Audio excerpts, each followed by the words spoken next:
So there was a question that was asked, and this question was, can the Youth Ministries Department do a mission trip that is actually focused on youth ministries?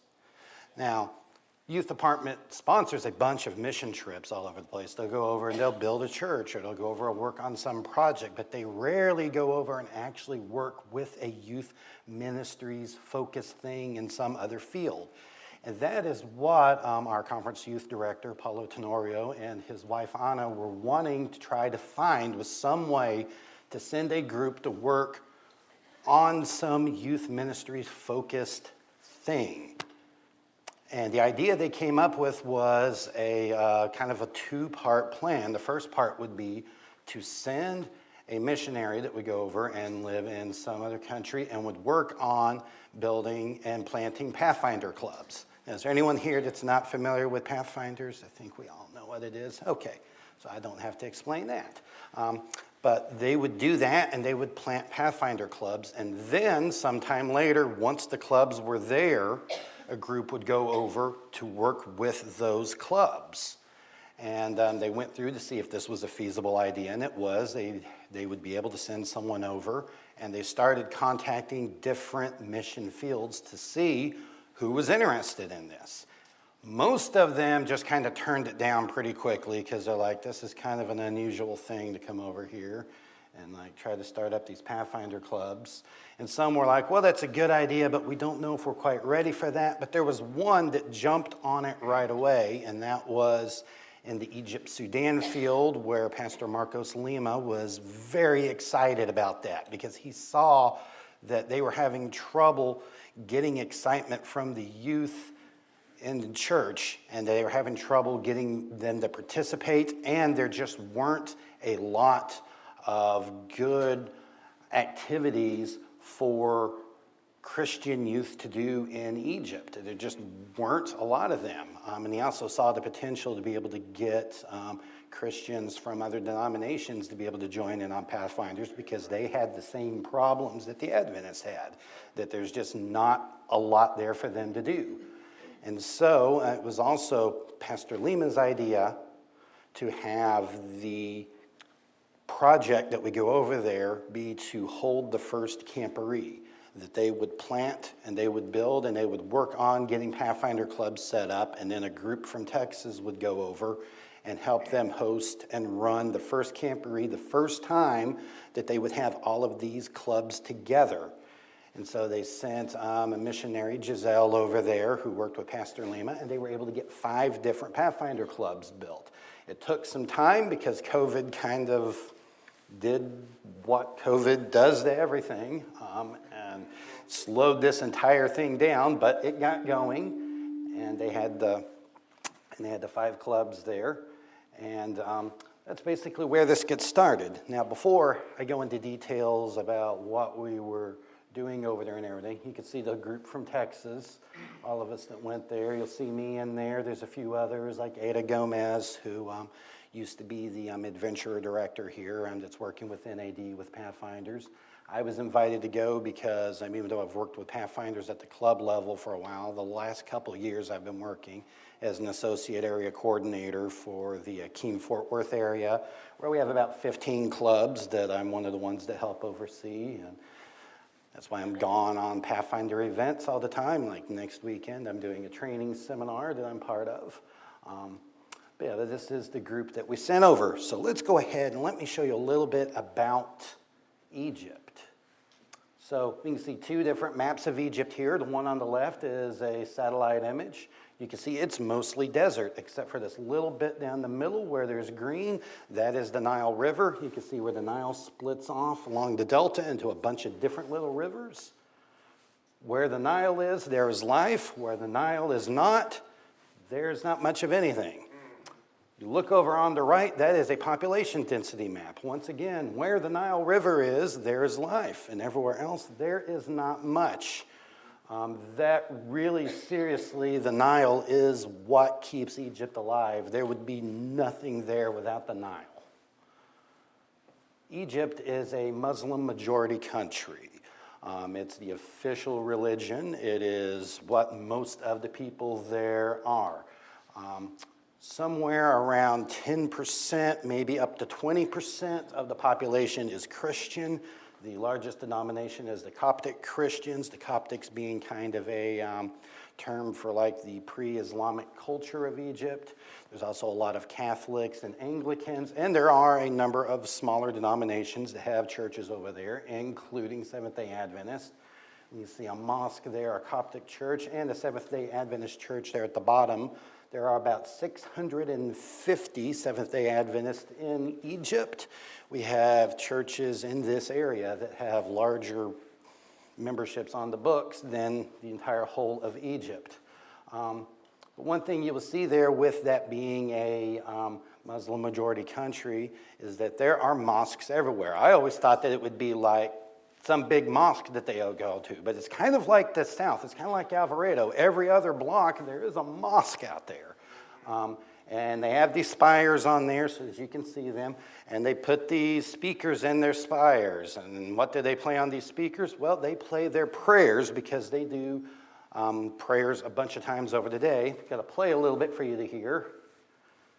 Let's see if we're able to get the audio on that. Hopefully that comes through. You will have a bunch of mosques all over that will be playing these. You may have 4 or 5 different ones that you can hear at the same time. They do these whatever time of day they need to pray. This particular one was recorded at 3 a.m. because that is one of the times that they do their prayers. One thing that I was discussing with actually David when we got back over here is that being able to stop what you're doing over your day and pray several times a day, it is disruptive to your regular life, and it is something that they have to go to a lot of trouble to do, and they go to a lot of trouble to pray over the day because they think it's an important thing that they need to do.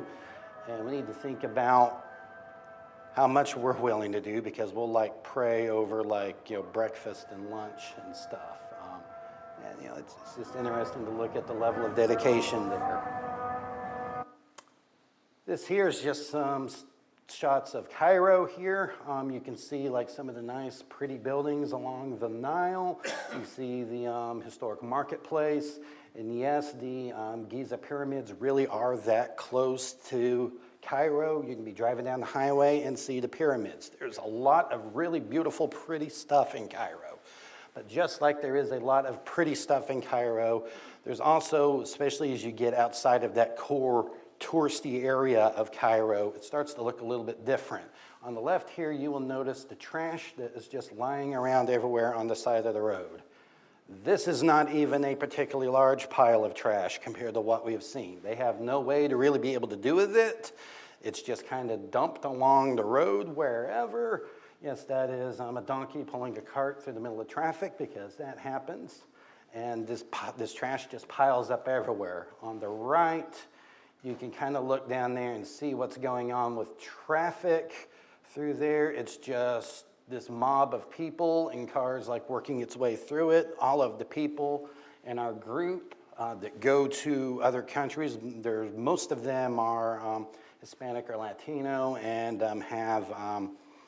have their origins in other countries, and so they are often Latin American countries all the time. They all said that this was more insane than anything that they had ever seen on the traffic. It's crazy.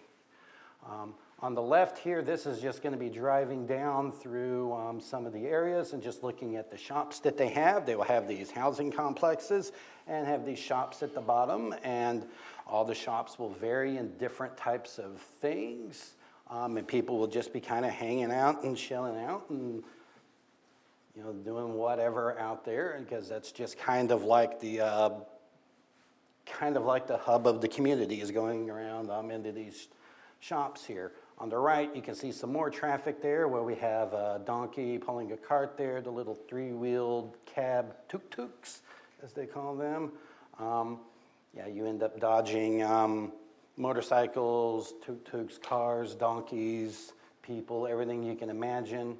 It's kind of unusual as you look through some of these shops that you can have shops that are selling bread there. Some of them do shoes, some of them do clothing.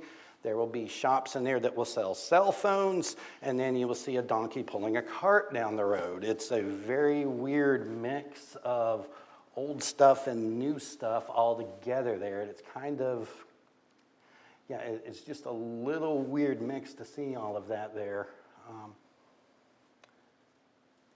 Going on to the next one, this is some more shots of it here. That's a newer mosque in the background. You can see the donkey, and motorcycles are pretty common. On the right, this is a very common sight to see on there. Probably 80% of the housing complexes look like this. They will often have pillars and rebar sticking off the top, kind of like they were going to add more and didn't finish.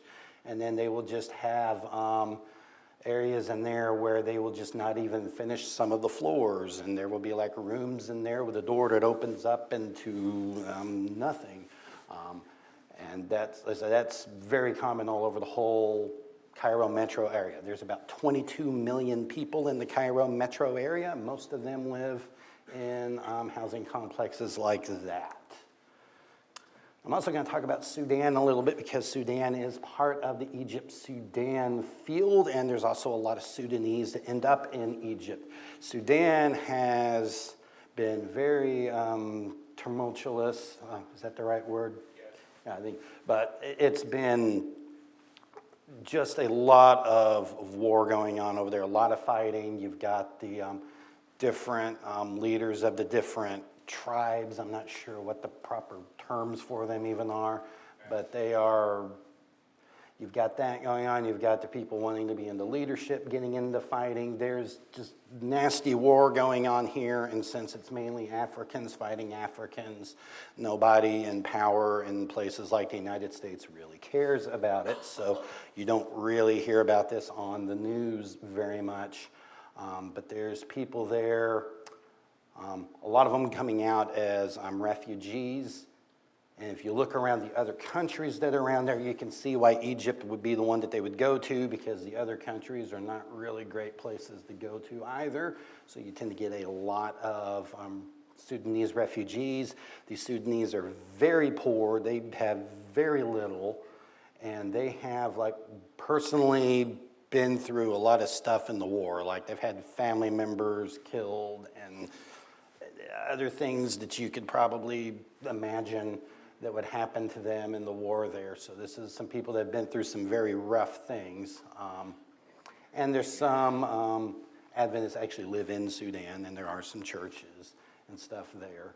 But we also just get a lot of the refugees in Egypt. So you'll see when we get into the pictures of the kids at the Camporee, you'll have the Sudanese kids, which look more like what you think of when you go to Africa and on a mission trip, and then you'll have the Egyptian kids, which will look very Arabic.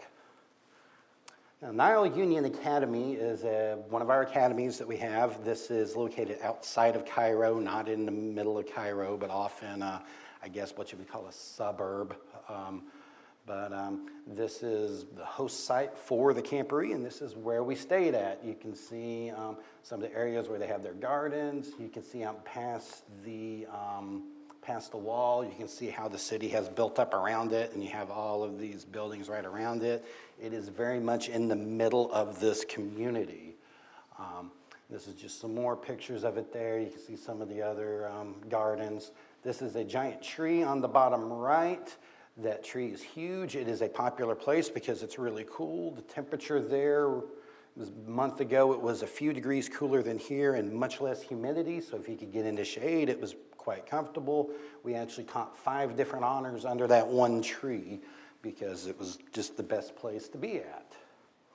This is a room in the boys' dorm, which is where the students will be staying at. This is where we got to stay. This is the room that I was in. The accommodations are not great, but it is what they have over there. You see a little bit outside there. And this is what students there, what they live in while they're going to school at anyway. Over here, this is the girls' dorm that the women stayed in. You can see it's a little bit nicer than the boys' dorm. The women would complain all the time, and then we started seeing pictures, and then we told them we didn't want to hear it anymore. So, And so we all planned to go over there. We all figured out what each of us was going to be doing, what specific things we were in charge of, what stuff we were going to bring with us, because if you were teaching in honor, you had to try to bring as much of that with you as you can. You can't ship things over there. If you try to ship things, they don't make it, because someone in the line of that going around will decide that they like it and they will keep it, or they will hold on to it and demand fees to be paid to turn it over to NUA, and the stuff just doesn't get there.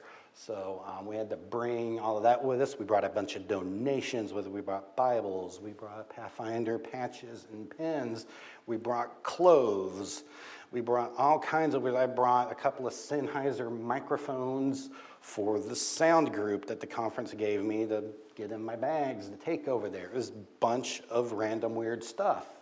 And we were told that customs will often have problems if you have a bunch of random weird stuff in your bags, and we were all concerned about this, and so we had a big party at the conference office where we just spread out all the stuff that we were bringing to different people. You know, I was teaching Lego design, so I didn't want to have 6 one-gallon bags of Legos in my bags because that would look really weird, so we tried to spread that around. I got like 4 of the Pathfinder Bibles, and we got almost everything through customs. Additionally, we had like 5 bags that were lost at the airport, but they all got found, and we got those, and we didn't lose any of our baggage for anyone in the group, even though a lot of us went through Heathrow Airport in London, which is having major problems right now. And so the fact that we got almost everything through is really amazing. So we got there, and we had to start prepping for Camporee. Down at the bottom, you can see us marking off where they were going to put their tents at, because they've not ever laid out tents for a large Camporee before, and so they needed some help with that. On that bottom right one, you can see the spire of a mosque that you can see from inside of NUA. That's about 50 feet away. At the top left, it's some of the ladies cleaning up the trash. People tend to throw trash off their balconies, and it just goes wherever. And if it lands in NUA, it lands in NUA. And we had to clean all that up. We have some of the guys setting up one of the fancy entrances, because none of the clubs had ever seen any of those, because they've never been to our Camporees over here to see these club entrances. So we had some of us set up stuff for the Nile Pioneers Club so that they could have a nice campsite there. We had to, we wanted to go ahead and do the fancy dressings on the stage there, because that is something that we do at our Camporees. We brought over this big roll with all the printed stuff on it and managed to get all the foam and everything to make that there. The ladies mainly worked on that. This is typical food: beans, hummus, tomatoes and cucumbers. So many tomatoes and cucumbers. They grow those there. It was like every meal, man. And they had pita bread, this stuff that looks like cream cheese, but they call feta, which has an unusual flavor to it, and a boiled egg. We've got their kitchen staff down there on the bottom. At the top right, we have a lot of the Texas people that came along because we had to help them because they were feeding a lot more people. That is taking the selfie at the top right. That is our Texas Conference president, Pastor Elton DeMorris, who went along on the trip, and he took rotations on all of the duties that we had to do: shower duty, bathroom cleaning duty, just the same as everyone else. And you can see some of the other pastors up there doing bathroom duty.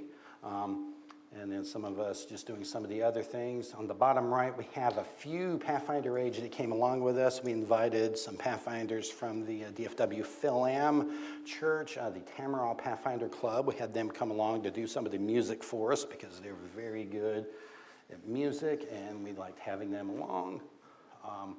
And we had a few others that some of the staff that brought their kids along with them. And you can see some of us working on the big entryway up there. This pulpit took us forever to build. I don't know what type of tree that is, but it killed 2 chainsaws. But we managed to get that made and got that looking really nice. The guy I'm with there, Moses, he's Texan. He just bought that outfit over there, so he's not Egyptian. You see the stage area at the bottom right. They had this set up for us. That's a really nice place that stays in the shade, works really well there for events. At the top right, you will probably recognize the Pathfinder Pledge and Law, except it's in Arabic. You can see on the right there that all the text is aligned to the right side of the banner because Arabic is read from right to left. About 2/3 of the people at the Camporee could speak English. Everyone at Nile Union Academy speaks English because they're taught in English.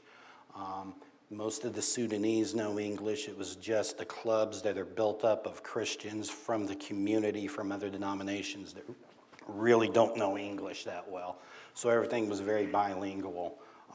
Also a surprising amount of people, not just people from NUA, but just random people in Egypt know Spanish. And it's just very surprising that like a lot of our group was, I would hear them like yakking with like locals in Spanish. I'm not sure what the story is there. Speaking of things looking different, this on the left is the Pathfinder triangle on my uniform. On the right, we have the Egyptian Pathfinder triangle there. Besides the Arabic text, you'll also notice the difference with the sword being replaced by a torch. And that is because they are very sensitive over there about Christian groups using things that look like warfare, because apparently 1,000 years later, they're still like kind of upset about the Crusades. So, but we had that on there. They initially started doing some stuff with the sword on it, and very quickly changed over to the torch. The sword representing the word, and they thought that the torch was something that could also like convey that same thought. And would work well in lieu of it. So Wednesday night, the Camporee ran mainly Thursday, Friday, and Sabbath. So Wednesday night, all the clubs come in. We have a big entrance for them. We have given them all a club flag. This is the first time that these clubs have all seen each other. Most of these Pathfinders was the size of their club. That is all they knew. And a lot of them that were Adventist, the Adventist church was the size of their local church. That was all that they knew. And coming and seeing all of these other people was a huge thing for them. So we had this great ceremony where they all got to come in with their flag. They all had a ceremonial axe for their club that they got to put into the log over there. We had all the stuff on the stage set up. They hadn't never seen like a stage decorated like that. We had the screens with the words for the songs in English and Arabic text. They had not ever seen any of that. And it was just like exciting to them. We had a youth pastor out of Austin who was working with one of the students there at NUA as his translator to kind of be the MCs and just to kind of keep everything going so there wasn't dead time. I was backstage. I was working with the audiovisual department. Since I had done that, I was mainly playing microphone wrangler and just making sure that they were kept track of and that the microphones went to who they needed to. We gave out a bunch of the Bibles during that.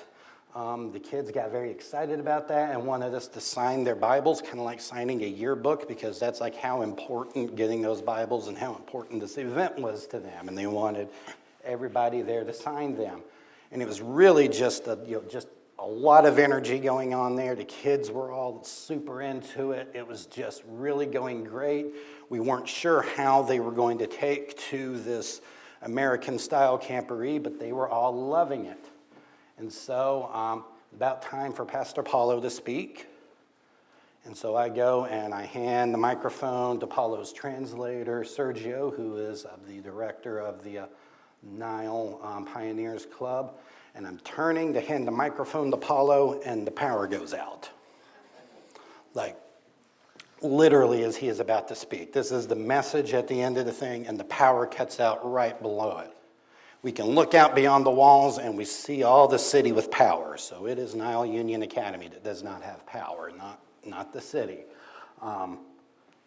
And yeah, there was some, the lights are out and stuff. And we've had like a little power blink at Texas Camporee for like 2 minutes, and we completely lose the kids. And even when the power cuts back on, we fight to get control of them because you've just lost them with that 2 minutes of dead time. Well, Pastor Paulo just walks out to the kids, and he just walks out to them, and he does this thing he does. He has to do this with the adults on the Pathfinder Council because we talk a lot and don't always pay attention to him. But he says, if you can hear my voice, clap once. If you can hear my voice, clap twice. And he may do that a number of times, but he will do that until people start paying attention to him. And then he just says, well, the power's out, but we're going to go on. And so he and Sergio, they just speak as loud as they can. There's 200 people there, but it's carrying really well inside that nice little tent area that we have. It just funnels that all out. I go ahead and go around to the back because there's no sound system. There's nothing for me to do. There's no reason for me to be backstage.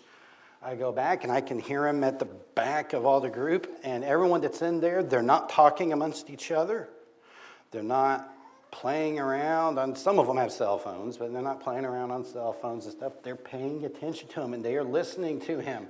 And the fact that the power is out doesn't even matter to them. And we go through the whole program with them all just being just like caught up in what he is preaching.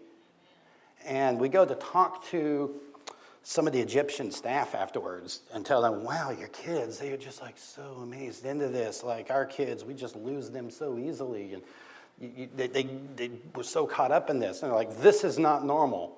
Our kids are not like this. We struggle with our kids. We fight to keep them, to get them to pay attention at church. We fight to get them to pay attention at school. It's a struggle to get them to listen to us at Pathfinders. What we saw tonight, this is miraculous. Amen. And we had our meetings that night for everything else that we needed to plan, made a lot of contingencies on what we were going to do if power didn't come back.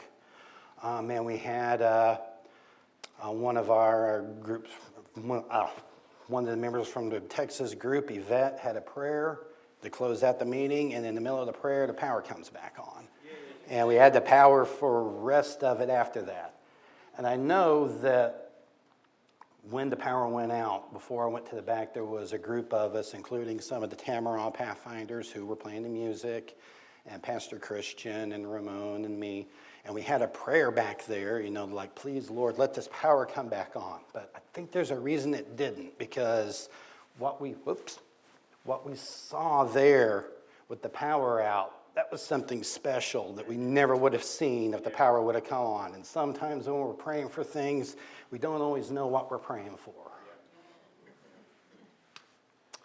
So this is a tent that the kids stayed in because there's not enough dorms to house everybody. They camp out in these very, very basic tents. They just roll a rug out on the dirt and they sleep on it. So now whenever Pathfinders complain about their tents and the sleeping conditions and where they're at, I'm going to say, hey, you've got it pretty good. We could go do this Egyptian style if you want. These are some of the clubs. As I mentioned earlier, the Nile Pioneers, we built that entrance for them. The other ones all built those themselves, and they were very proud of those because this is their first chance to get the show off, and they were all really excited about their individual camps. Oh yeah, I talked about trash earlier. Well, it's not just like, it's everybody in Egypt just has like no concept of what to do with trash, and then like putting trash in the trash can is like, they don't understand that. So we had tons of these signs, both in English and Arabic, all over NUA, telling you, put trash in the trash bins.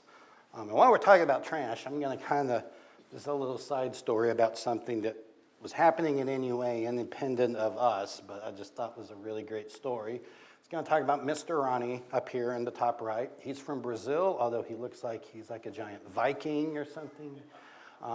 But he started working up there. And one of the first things he noticed was just this big pile of trash along the outside of NUA's wall. And that is, it's not that they were like, oh, we're going to take our trash and we're going to dump it at these Christians. And maybe that was part of it, I don't know. But it's probably more that there wasn't really any other good place to put it at. And NUA's wall is better than like in front of their homes and businesses. So that's where they were dumping it at. And it just kind of built up. And there was really, every now and then someone would come through and clean up some of it, but it just kind of kept building and building. And Mr. Ronnie decided that he didn't want to see this.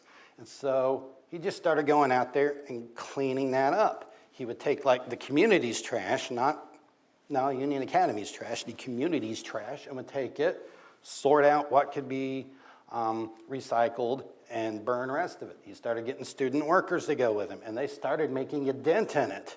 And in addition to that, he got permission from the university or from the academy to start planting trees and to put out benches, and started pushing the trash that way, and kind of made more of a park area.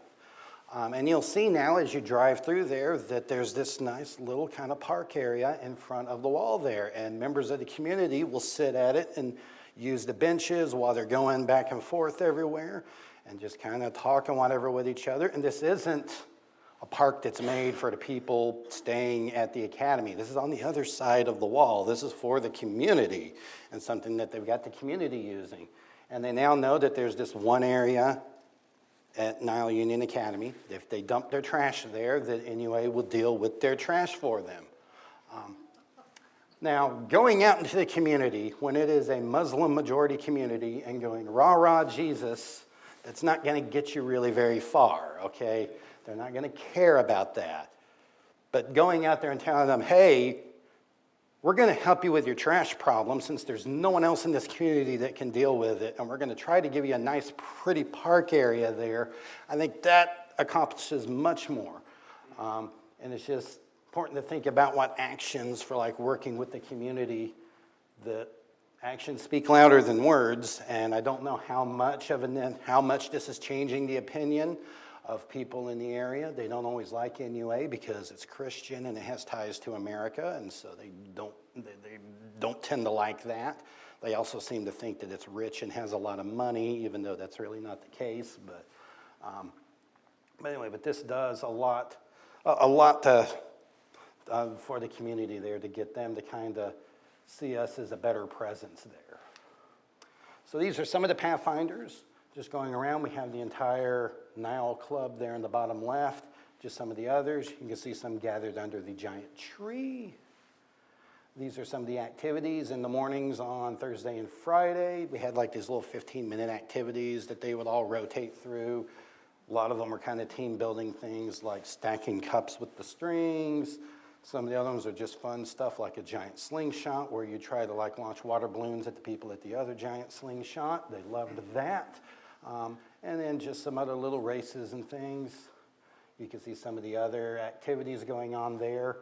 In the bottom left there, Ada and Casey spent a lot of time in that closet because that's where everything that we brought that was going for the Camporee went to, and they had to sort all that out, get the donations separated out, organize everything that was being done for the activities, so that when I walked in there, I had all of my stuff for my activity that I did there together, and I didn't have to dig through everything, since it all came in from different people through different airlines and different cities. And just some more of the kids on the activities there, just so you can kind of see some of the Pathfinders there having fun and enjoying all the stuff that we had for them. After this, probably starting around now, Mr. Ronnie was going to be doing a summer camp there, and he asked if we could leave all the stuff for the activities intact so that he could use them for the summer camp. So all the stuff that we brought is getting to be able to be used more. And we'll see some more kids here and some stuff. And I want to talk about this top left photo here. I don't know if any of y'all are familiar with this, but that is a cross tattoo that is on someone's wrist. Back when Islam kind of first got into Egypt, there was a point in there, once they got in control, that they started forcing Christians to have to get a cross tattoo on their wrist so that they could identify the Christians, because they wanted to know who they were, and putting it on their wrist there made it very obvious. Now, some time ago, that practice had stopped and isn't required anymore, but the Christians over there, it kind of became part of their identity to have that, and so they choose to get that tattoo now. And I want to remind you that they're living in a place where they are a religious minority, and they are not always really accepted, and a lot of times they are kind of tolerated at best, and they're choosing to put that cross on them because they still want to show people that they're Christians. And they don't believe it. Like, they very adamant will tell you, like, this is not a holy thing. This is not something I do for salvation. This is just something I do just to show people that I am a Christian. If you look closely on some of these other photos, you'll see the crosses on there. They get them very, very young when they get them tattooed on them. So there's a number of the Pathfinders, actually a lot of the Pathfinders that had the cross tattooed on them. Yes, we had our Pathfinder cat up there.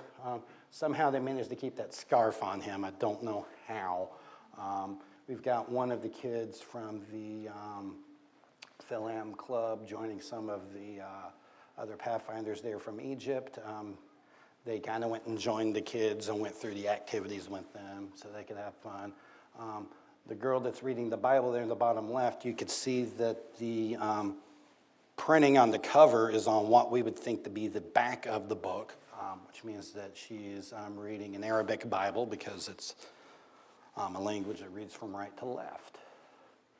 And we're going into some of the honors here that we taught in the afternoons. We have soap carving, we have braiding, we have the sanctuary honor on the bottom left. That was actually taught in the church, which was one of the few buildings with air conditioning. It was a very popular honor. This is felt craft, and I want you to remember that most everything for these honors we had to bring with us, which means that Jamal and Misty had to bring everything for the backs, for the felts, for the glue. They got coordinated with some people at NUA to get the scissors for them because we would never be able to bring a bunch of scissors on a flight. You can see some more of the felt craft that they were working on there. We have bridges at the top, which one thing you have to do for the bridges honor is make a bridge model, which they made out of popsicle sticks and zip ties. On the bottom, we have the bubbles honor, which is an honor. They make these big, giant, long bubbles. I had a bottle of dish soap that I brought over in my bags for that honor. They have the duct tape honor, which I've taught a few times. Duct tape flowers are pretty popular, but you will see the one girl has a kind of a duct tape purse that she made. This is the puppetry honor, where they get to make puppets. I didn't get to teach that. Okay, there's a lot of honors that I can teach, but I didn't do this. Once again, remember that Alfredo and Sonia had to bring all this stuff to teach this honor with them in their bags. This is the pen trading honor. We had a family that came from Tennessee that worked with one of the Pathfinder museums, and they taught the pen trading honor, brought a bunch of pens with them. They'd give every kid a lanyard and some pens, teach them about pen trading and have them trade. He was worried because he had budgeted the number of pens that he brought just because of weight in the bags, and he was worried that he wasn't going to have enough. One thing I'd done before I left was I got permission to take a bunch of stuff from the Alvarado Pathfinder supply, bunch of Pathfinder patches and pens, like stuff for uniforms and investiture, but also just like trading pens, like our club pen and some Camporee pens. And I gave him those so that he could keep giving out pens to everybody. So there are now a bunch of Pathfinders in Egypt that have Alvarado Midnight Warrior pins. Amen. Yeah, it's nice. It's nice that a lot of the pins he brought weren't even Pathfinder related. They were just like random things, and you're like kids are like asking you what they are, and like the one's got like a NASCAR pin. I'm like, okay, that's a race, and the other's got an Opryland pin, and I'm like, it's a place where they sing country music. You mean like cowboy music? Yeah, sure. Yeah, that's as close as I'm going to get that concept to you. Now we're here at the Lego Design Honor. This is the honor that I taught.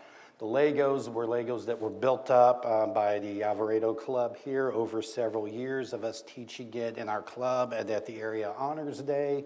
I got permission to take that, and I got permission to leave them there if I found a good home, which I did. So they're staying with Nile Union Academy, so they can be used both by the Academy and also by the Pathfinder Club, since those two are very tied into each other. The Nile Pioneers are pretty much students at NUA, and the staff are staff from the Academy.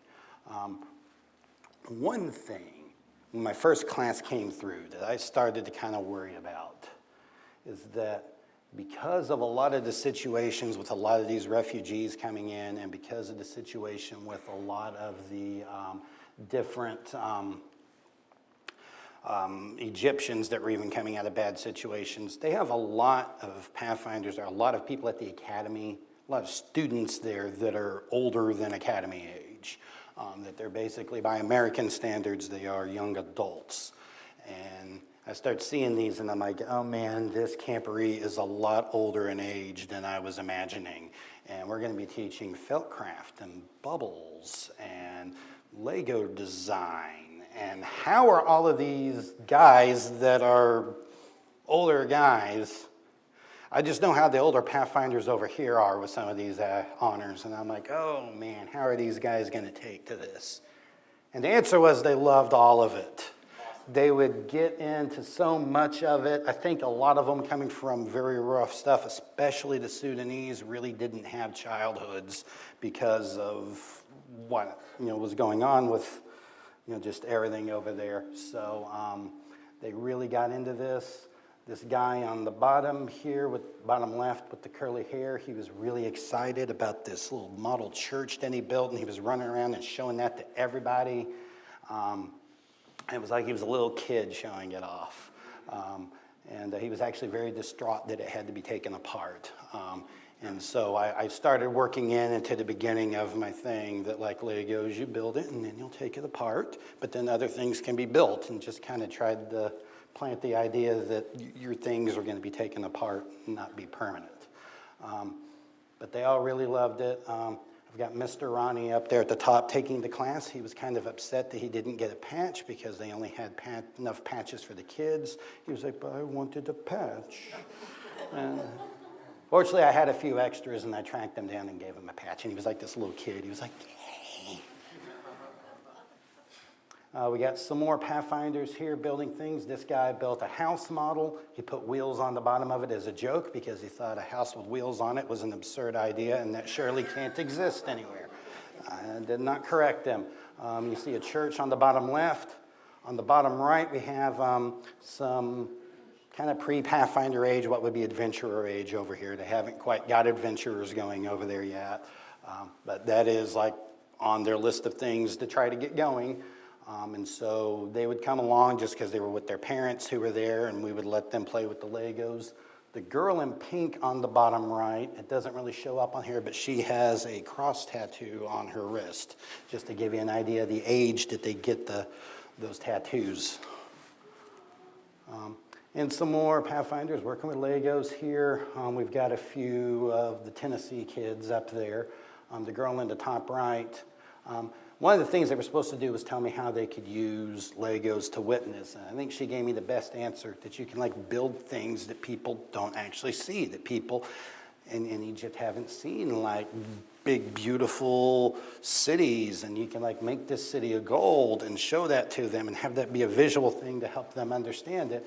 And they can also help you build it while you're talking to them about it, which is a chance to get them involved. That was a really great answer from her. This bottom left one was my last group that went through. Out of all the kids, I took a bunch of Legos to Egypt. These were the only kids that decided to build a pyramid. I was very disappointed that I only got one pyramid, the one pyramid out of all the groups there.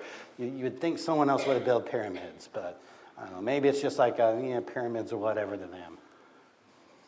So this is kind of during our programming there. At the top, we've got some of the Tamaraw Pathfinder kids that came along with us, doing some of the music. They were joined with a couple of singers from the Nile Union Academy to help them with the Arabic songs, because singing in Arabic is hard. And I have at the bottom right the youth pastor, Pastor Christian, and his translator, Ramon, who was one of the students there at NUA. And now we just get to see a bunch of kids in the uniforms, and they're so excited about their uniforms. Some of them don't own much clothes. Some of them brought like all the clothes that they own to Camporee with them. And so this uniform that they only wear on special occasions is a really special thing, because they are always wearing the same clothes. You can see the red, white, and black trim on the scarf. They had some of these that they sold because they knew the Americans would want to take them home and do this. And they got this nice red, white, and black ribbon on it, which is some of the colors on the Egyptian flag, and the Pathfinder triangle with the torch on it instead of the sword.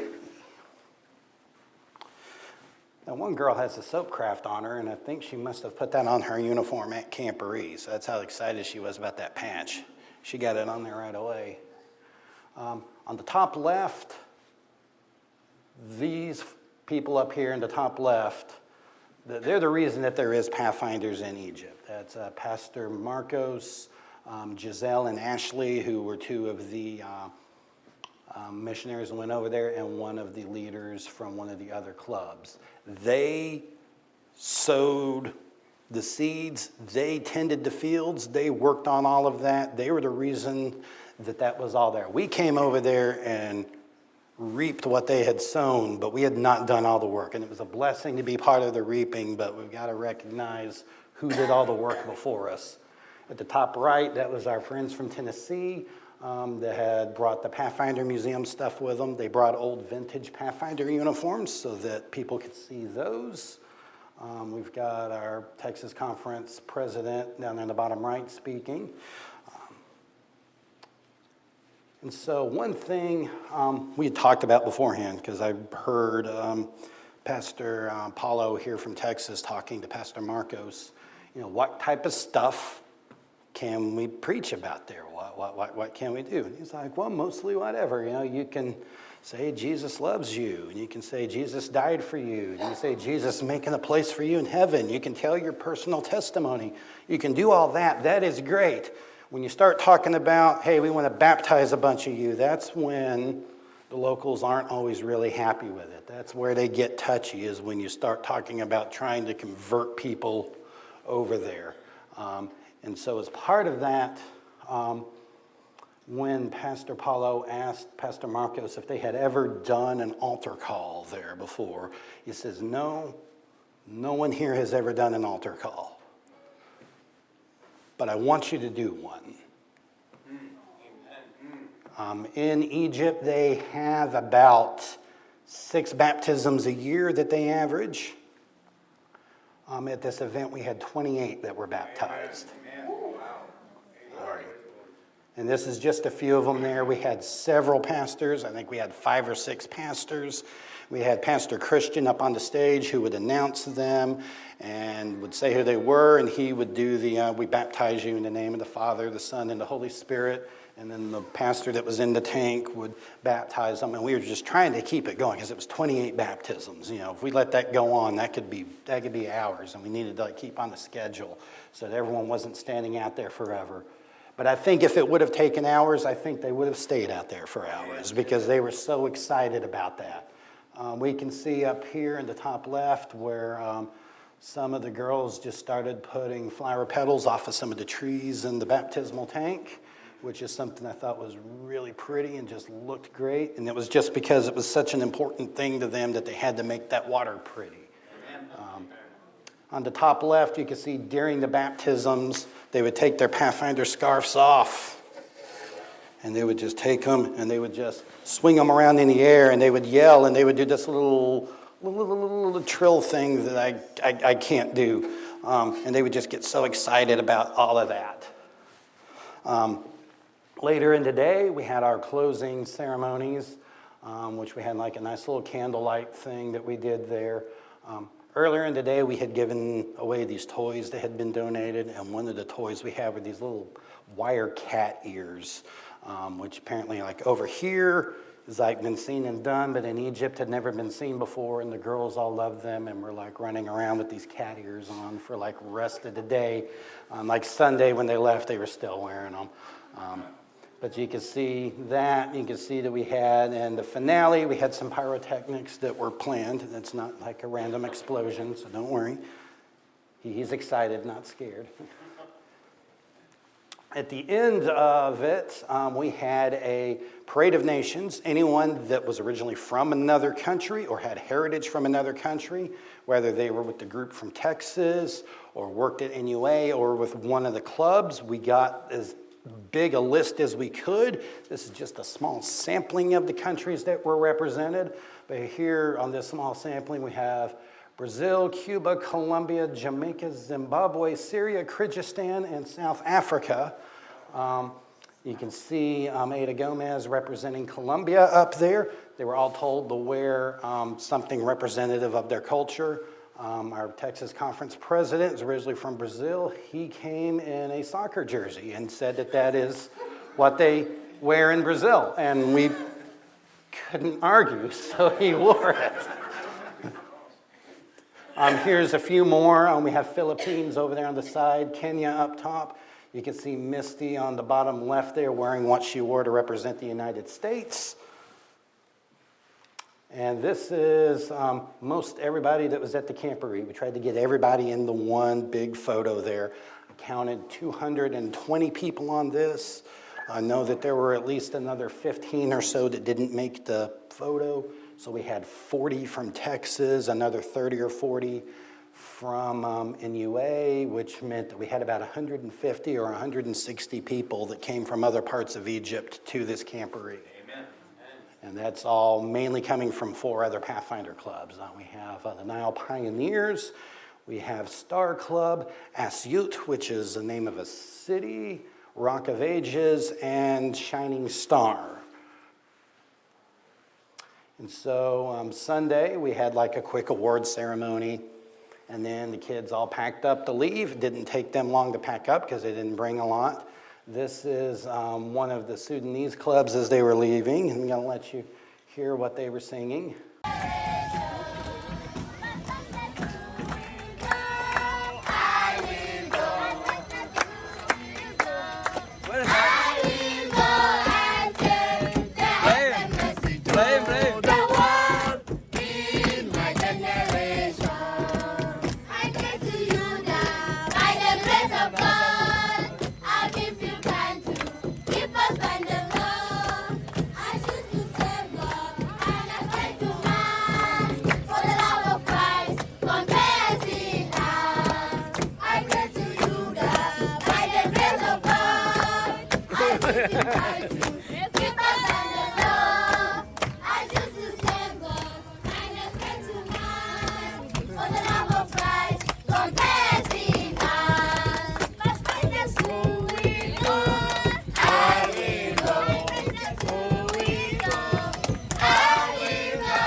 Not sure what the song is or who wrote it, but it does have references to the AY, aim, and motto, so I suspect it was something that was written by an Adventist somewhere. You see some of the guys running around with cowboy hats. Some of the people that went over there brought cheap cowboy hats with them, little $10 things that they could give away, and made all of us that brought nice hats have to run and like hide our hats away in our room because everyone was just like, oh, if you ask the Texans, they'll just give you their cowboy hats. And some of them had brought really nice hats, and they don't understand the difference. And trying to explain the value of a hat, you know, it would be like such a huge number to them that they would never believe that you would spend that much on a hat. This next one here, this is a video that one of the guys that came along with Moises produced. This was shot there at Camporee and was shown to the kids on Saturday night as kind of a Camporee in review video. So I'm going to go ahead and let y'all see it.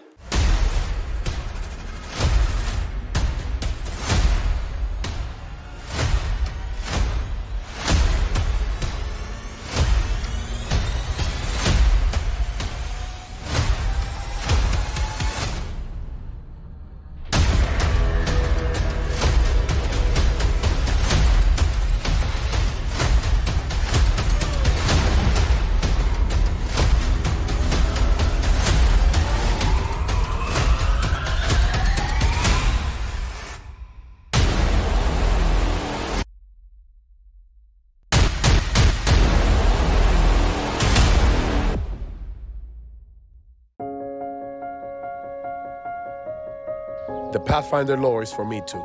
أتعهد بأن أحفظ قانون المستكشف بعين. Keep the morning watch.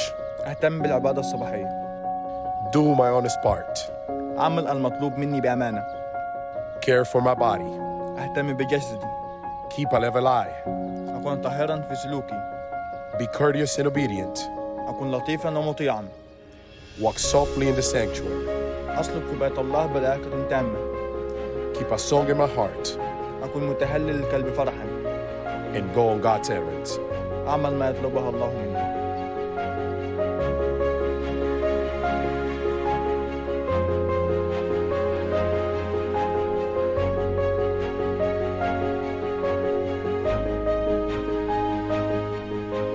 Pathfinders, now you know the true meaning of life. يا مستكشفون، انتم دلوقتي عارفين معنى الحياة الحقيقي. The devil is going to try to destroy your dreams, your purpose. الشيطان بيحاول يدمر أحلامك وأهدافك. Hold on to Jesus because with him you will be victorious. تمسكوا بالمسيح علشان معاه انتوا هتكونوا منتصرون. And if we don't see each other in a Camporee here on earth, I'll wait for you in heaven where we will have the biggest Camporee ever with our friend Jesus. ولو ما شفتكوش يا أصدقاء هنا على الأرض في مخيم تاني، هشوفكم في السماء مع يسوع المسيح وهنفضل عايشين للأبد.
And so after the Camporee, we had a few days where we were able to go and do some touristy stuff because it would really be sad to go all the way to Egypt and not do the touristy things. So got to go to Giza to the pyramids, got to ride a camel.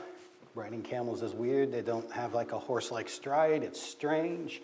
We got to go to like Saqqara in Memphis, some of the other historic sites. We did the museums. We got to view tour a historic mosque and go on a river trip. We got to do a hike up Mount Sinai, or at least a mountain that they think might be Mount Sinai. There's some debate on that, but we left out at like 1 o'clock in the morning, got up there at the summit right at sunrise, which was a really amazing thing. I thought I was gonna die going up there. That's really high altitude. I used to do a lot of hiking and stuff, but that was a long time ago, and I'm not good to do that anymore. It was really fun to be able to do all the touristy stuff there. But the way that one of the girls in our group put it was that this week, being able to just go on the tourism stuff with people I know, it was really fun and great. But last week at the Camporee, that was special. I'm going to talk about a story about a conversation we had with some of these Pathfinders here. These are sisters here. You can probably see some similarities between them.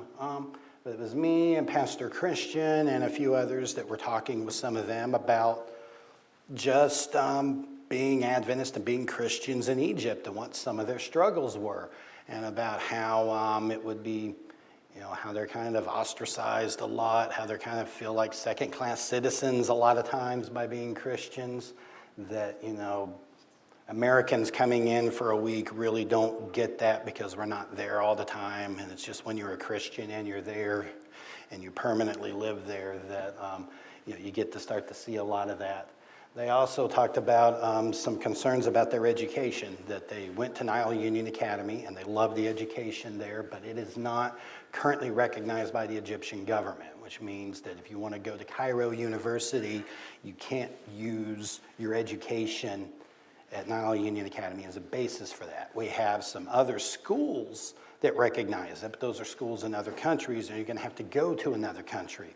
And their problem is that pretty much unmarried women can't leave Egypt to go get an education. They can't get a passport. I mean, they can't do it. They can't do that. And so they have no idea what they are going to be able to do for education past academy. And they have like dreams and goals and things that they want to do, and they have no idea how they're ever going to be able to make that happen. And it was kind of heartbreaking to hear that. And we tried to give them words of encouragement and like, hey, the one thing that'll make it never happen is not trying. And, you know, they kind of smiled and gave us a little nod, but I don't know if either of them really believed it when we told them. But during that conversation, they asked us a question, and they're like, what are some of your struggles? And it's like, well, that's a very interesting question, and I think a really kind of insightful question coming from them. And we told them that the problems that we have, particularly with youth, is just keeping them interested in church and keeping them, you know, because a lot of times the youth, and not even the youth, the adults will kind of want to hide their Christianity and not show it. And they looked at us with this puzzled look, and she asked, why? And I remember Pastor Christian just like going back in his seat and like,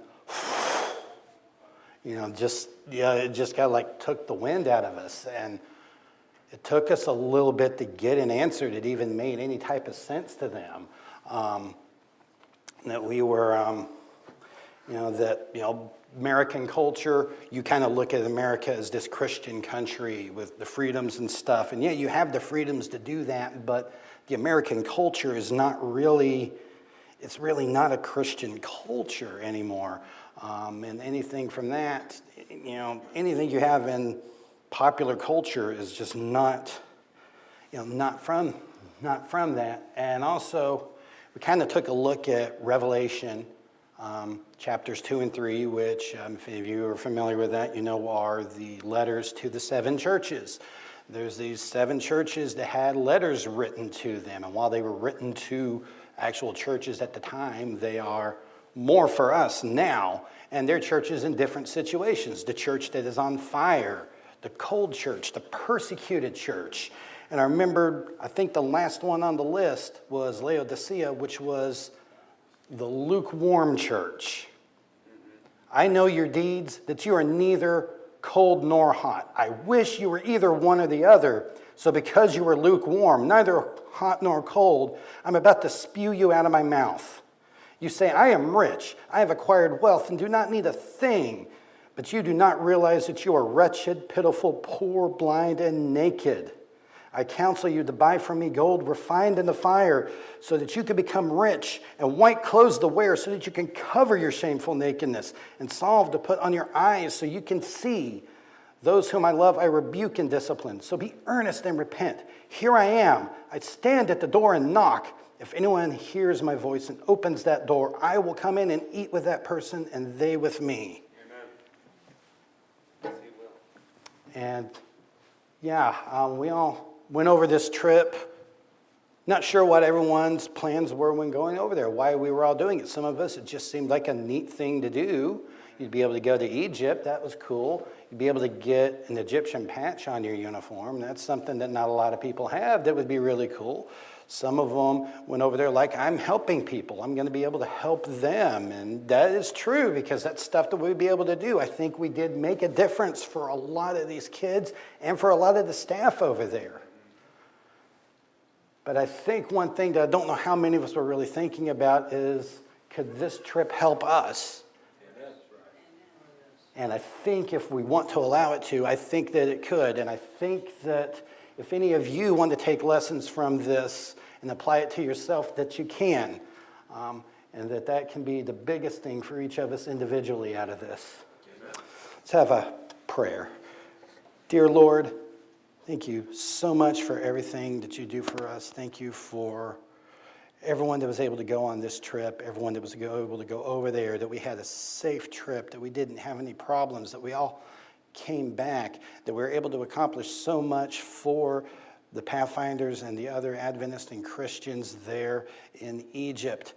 But I want you to pray that we can take what we learned there, these lessons that we saw, and that we can apply those to us, and that can make a change for us, that we can stop being that lukewarm church that got rebuked, and that we can be something better. Lord, just once again, thank you so much for everything that you do. We love you so much. In thy name we pray, amen.